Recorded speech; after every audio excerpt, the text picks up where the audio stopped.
মেরাজ রজনীতে সাইয়েদনা জিব্রাইল সিদরাতুল মুনতাহা পর্যন্ত গেলেন। ওইখান থেকে দুইটা ঝর্ণা বা নদী নেমে গেল। বিষ্ণু বললেন, জিব্রাইল, এই নদী দুইটা কোন নদী?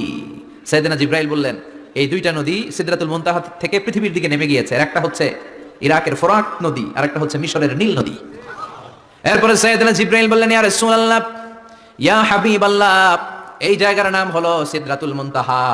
এখানে একটা বড়ই গাছ আছে, এটা হলো আমার লাস্ট ডেস্টিনেশন, বর্ডার এরিয়া।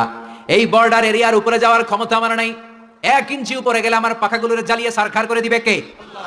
সৃষ্টির শুরু থেকে আজ পর্যন্ত যত নবীর কাছে আমি ওহী নিয়ে দুনিয়ার বুকে নাজিল হয়েছি গো নবী, এই সিদরাতুল মুনতাহায় কান লাগিয়ে আল্লাহর কথা শুনেছি। আজ পর্যন্ত আমিও আল্লাহরে দেখি নাই। আমার যে দেখেন আপনি কোরআন নাজিল করে উপরের দিকে উড়াল দিতে, আমি উড়াল দিয়ে এখানে এসে বসে থাকি। সুবহানাল্লাহ পড়ুন। আমি এইখানে দাঁড়িয়ে রইলাম, আপনার মিটিং আল্লাহর সাথে শেষ করে আপনি নেমে আসেন গো নবী। নবী যান, আপনার মিটিং এর জন্য, আপনাকে সারপ্রাইজ দেওয়ার জন্য আপনার অপেক্ষায় আল্লাহ অপেক্ষমান। সুবহানাল্লাহ।